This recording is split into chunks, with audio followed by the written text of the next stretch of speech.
And now, from the CFTK-TV studios, this is Open Connection with your host, Robert Pictou.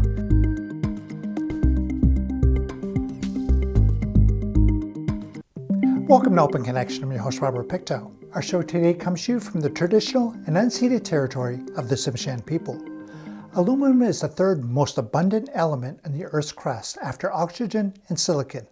It is the most abundant metal, but it wasn't isolated until the 19th century because it occurs naturally only in compounds and is difficult to separate. On today's Open Connection, we'll open our archives to bring you this story from 2001.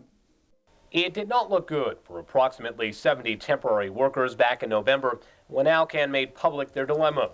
Due to lower than expected water levels in the Nechako Reservoir, Alcan could not fulfill their power delivery agreements with BC Hydro and Alcan while maintaining their current operation. We have an option of either reducing our power requirement, and one of the ways to do that is to shut down a production line. That's certainly not a preferred option, but it is an option. Another option is for us to buy power at market price from BC Hydro. The market price for Hydro is extremely high at the moment, and would make our metal production not very economic. And a third option is for us to delay delivery of our existing contracted. The deal between BC Hydro and Alcan for power from the aluminum company's Camano power plant dates well back. Alcan's Camano power plant produces approximately 800 megawatts of electricity when water levels at the Nechako Reservoir are normal. That's more than enough power to operate the smelter in Kitimat and provide power to BC Hydro and Alcan's mill in Kitimat. We were left with a bit of a surplus. The smelter takes about 610 megawatts. So if and when Camano is in a position to produce full power, then we have a surplus, and we were able to sell that to BC Hydro. We also had an ongoing contract with the Alcan plant for 30 megawatts. It's important to us. It's 140 megawatts. Makes Alcan the largest supplier to us outside of our own generating system. So it's about over 10% of the total capacity that we have available in the province to meet our needs, so it is significant. The decision in December to shut off power to Alcan was a difficult one. That agreement, like the agreement with BC Hydro, has 7 years remaining on it. It's an extremely difficult decision. We had a commitment to our customers in terms of Alcan and BC Hydro. This is something that we have a good relationship, have had a good relationship in the past with both of them. This puts the relationship at risk when all of a sudden you can't live up to your commitments. It's something that Alcan took quite seriously and saw as an extremely significant problem. You know, we have a good relationship. It's also a business relationship. So yes, of course, there's some heat. There's money involved. There's huge dollars involved in terms of electrical power at this point in time. The prices are very high. The timing for this couldn't have been worse for ourselves or for our customers. Critics of Alcan's initial announcement suggested the company was putting electricity sales ahead of jobs and their aluminum operation. Obviously, we took the position we weren't going to trade jobs off for power, and we were strong on that. Alcan has countered that criticism all along, maintaining that they are an aluminum producer first and foremost. Alcan's focus throughout this time period has been to find ways to take that generating capacity at Camano and turn it into productive power for the smelter to make aluminum. Open Connection will be right back after these messages. And now, from the CFTK-TV studios, this is Open Connection with your host, Robert Pictou. Thank you for staying with us. Businesses facing financial difficulties often lay off staff as a quick way to reduce overhead expenses. There are certain times when this can't be avoided, but before taking a drastic measure of a layoff, give thoughtful consideration on how much layoffs will cost your company in the long run. Let us return to the archives to discover how Alcan decided. Following the force majeure announcement, Alcan announced layoffs set for mid-January. I don't know whether it was wise or not. It was necessary at that point in time with the agreement that we had. We knew that that was the decision that we had to make, and how could we not tell people how their lives might be affected when that was the decision we were facing. How could we keep that from people? That wasn't an option. We had to tell people what we knew. Although the Alcan power agreement is important, it was the BC Hydro Alcan agreement that was a huge stumbling block for the aluminum company. Alcan wanted BC Hydro to defer the entire amount of power from their obligation until reservoir levels increased. We rely on that power at some point to meet electricity needs in the province. And rather than Alcan saying that they weren't going to deliver the power to us ever, which would be in contravention of their contract, the fact that we can get it back at some point means that we can count on using it. We just won't be able to use it until further in the future. Initial talks between the two sides broke off with little optimism. But following opposition by Alcan's employees union and the community, Provincial Finance Minister Paul Ramsey asked the two sides to return to the bargaining table. The deal that was arrived at after 4 days of talks averted the production line shutdown and therefore the layoffs. The final agreement was quite a bit different than the one tabled during the initial talks. The government, of course, is responsible for the Crown Corporation, BC Hydro. The pressure would have been from the Finance Ministry to come up with a solution, and they did it. And the credit, I think, in this case goes to both parties, including the Canadian Auto Workers, for taking the position that they did. In the second plan, because we can defer some of those power deliveries to BC Hydro, we intend to shut out 64 pots throughout the plant. That's an average of about 4 per building. And in addition, we intend to lower the electrical current going to each and every operating pot within the plant. Instead of shutting down a production line, Alcan will shut down individual pots or electrolytic cells, which are the compartments where chemicals are cooked with electricity to form aluminum. Alcan will also reduce the amount of electricity used in the process. The move will affect work practices for all those pots, the amount of aluminum produced, and work practices controlling emissions. All in all, it won't be easy. It's a bit less stable of a way to operate a smelter with less power. It's a bit less efficient, but it is doable, it is manageable. It will simply take the experience of our workforce and management working together to make that happen. It's been almost 30 years since the Kitimat smelter had to work under these restrictions, back when control parameters were being requested so the plant could use higher electrical levels. The new deal will result in Alcan cutting production over the next 16 months by 40,000 tons at a loss of revenue of nearly $100 million. BC Hydro, on the other hand, may be on the hook for up to $50 million, but if circumstances are right, it could be nothing. Yes, there is a possibility for that, but we won't know that until we get the power back a year or so from now. After the 16 months, Alcan hopes to resume full production, which shouldn't take more than a few weeks to get up and running. As far as the Nechako Reservoir goes, Alcan is committed to dredging the waterway that leads to the reservoir at a cost of between $35 and $40 million. That project could be completed in as little as 18 months, but it won't guarantee low water levels will be a thing of the past.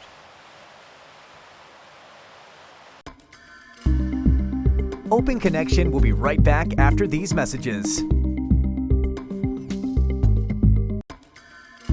And now, from the CFTK-TV studios, this is Open Connection with your host, Robert Pictou. Welcome back to Open Connection. In 1988, through Bill C-115, known as the Kamloops Amendment, Section 83 of the Indian Act was amended, allowing First Nations to implement bylaws, assert jurisdiction, and levy taxes and other fees on designated lands. Let us return to the archives as Scott Miller explains how this decision affected Burns Lake Indian Band. It's a dispute that has gone on for several years in Burns Lake between council and members of the Burns Lake Indian Band. Village mayor and council say for the better part of 30 years, they've provided municipal services to the band without any compensation, and they won't do it anymore. As of December 31st, almost all municipal services were cut off, except the band's water and sewer services. Band representative Scott Miller says the dispute began about 7 years ago, after a 1976 service agreement was overturned. It was a pretty standard 40-year agreement. 7 years ago, the Kamloops decision came out, and First Nations got taxation rights on reserve. Again, federal jurisdiction. Babine Forest Products, which is 25 kilometers outside, approximately outside the village's boundary, was paying taxes to the village rather than the regional district or the band. 7 years ago, Kamloops decision comes along, the Burns Lake band gets the right to tax. All of a sudden, the nice 40-year water and sewer agreement isn't nice anymore. The village wants out of it. So they set their lawyers to work, and their lawyers find a loophole. And the loophole was that at the time of signing of the service agreement, the village actually didn't have the right to sign it under the Municipal Affairs Act. So they went to the Supreme Court of Canada and actually said, we didn't have the right to sign it, therefore it's not a legal service agreement, so we have the right to turn off the water and sewer.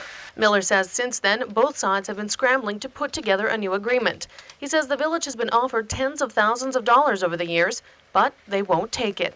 The village of Burns Lake has tried to make this, look at the Indians, they have some special status. And that's not been the case here at all. The Burns Lake band has paid their taxes for the last 7 years. The village returned them.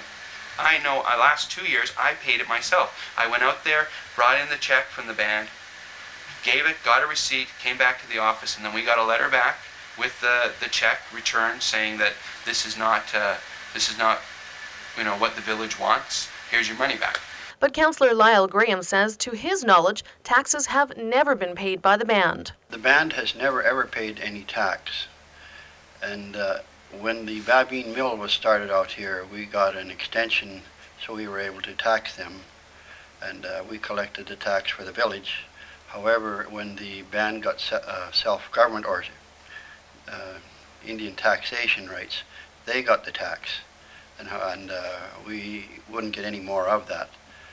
And they in effect got $250,000 a year. Some of that was school tax, some of it was regional district tax, like for arenas and libraries and that. But now we don't get any of that. But they don't pay anything towards any of the services in town. He does admit, though, the village was offered a one-time $100,000 deal by the band recently. The band disputes that figure, saying they actually offered $150,000. Nevertheless, Graham says that didn't come close to what was actually owed.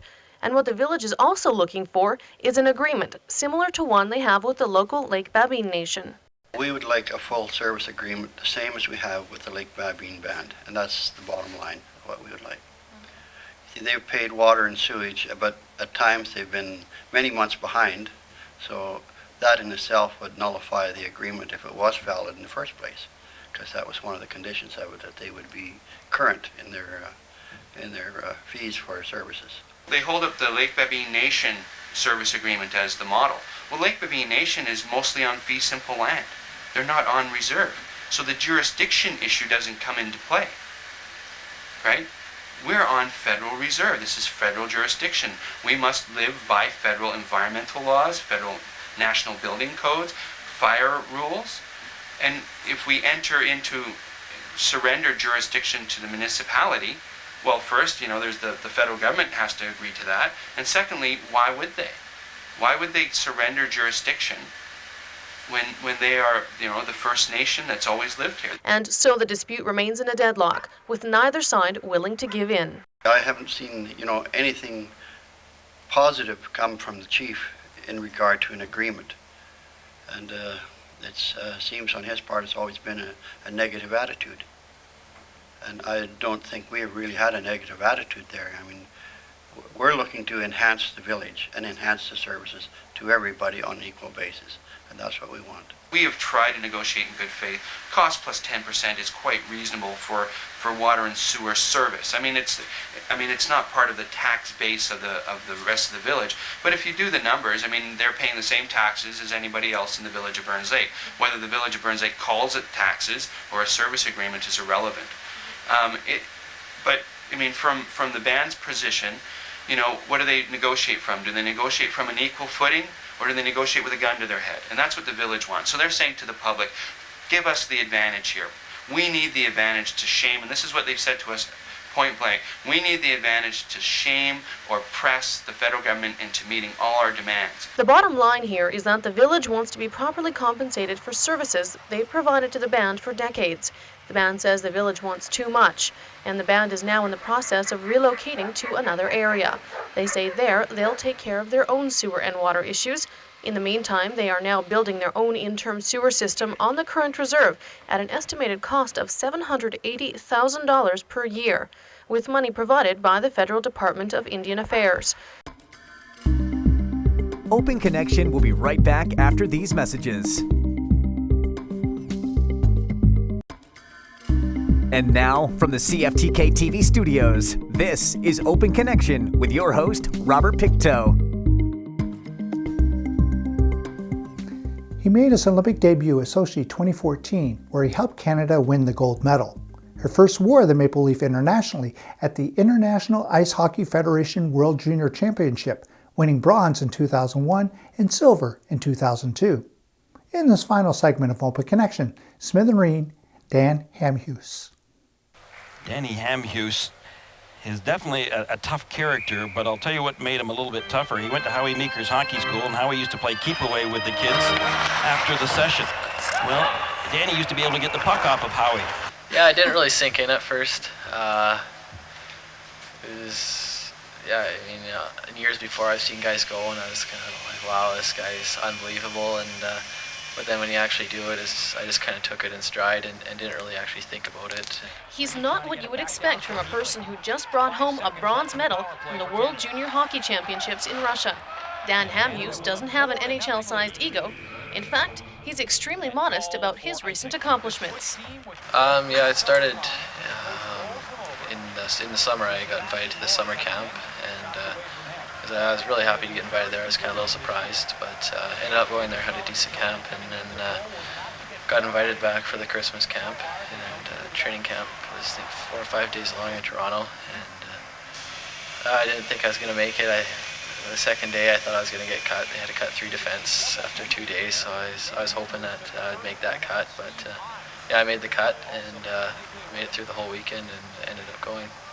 While other kids were playing video games and causing mischief, Dan was developing his love for hockey at the ripe old age of 4.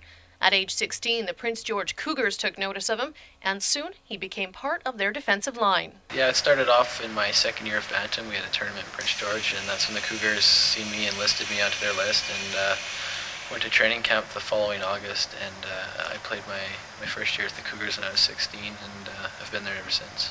It wasn't only the hockey clubs that noticed him. Smithers residents began to follow his career as well. Everyone in town seemed to rally behind him. Well, that's great for Dan and his family. They put so much time and effort, and having a local boy from Smithers, about 6,500 people, make it to the national stage or international stage. The last person I think from Smithers to do that was Joe Watson. And that was 1975. Played for Canada against Russia. So for Dan and his family, it's a product of their effort, and I wish them the best in the future. Well, it's great for a town like Smithers just to get that sort of exposure, and just I think it's really encouragement for the younger kids in minor hockey, seeing the commitment that he's had. If they have that same commitment, it'll pay off. I think it's really great that a small town person can go to that extent and do so well in hockey or any professional sports, and it kind of shows that hard work and coming from a small town isn't always a disadvantage. Even with all this admiration, Hamhuis remains level-headed. Many local fans have told him he's a role model for future hockey stars, but he's a bit hesitant to believe it.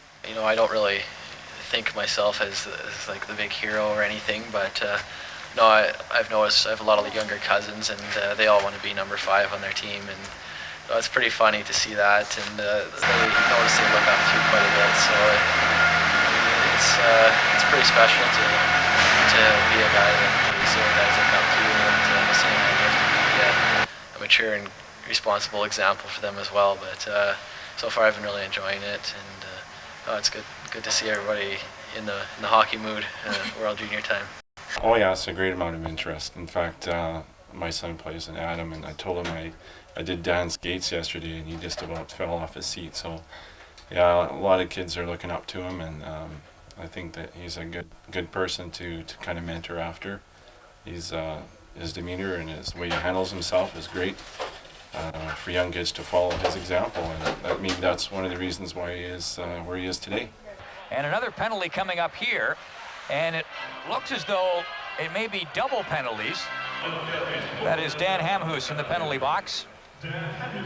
Dan Hamhuis worked hard to get to this point, but not without the support of his proud parents. My mom's pretty overwhelmed with it. She's really proud talked to all her friends about it, and I don't blame her. She's pretty excited for me, and my dad, he tries not to show the emotion. He's not a very emotional guy, but he's also really proud, so it's really good for them. I'm happy to see them so happy.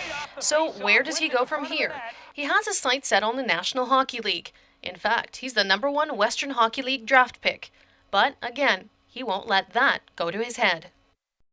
Oh, I'm lucky. I have a late birthday, so I've got 3 years of experience under my belt going into the draft, so it helps me a lot. Being the #1 draft pick in the BHL, it's pretty preliminary right now.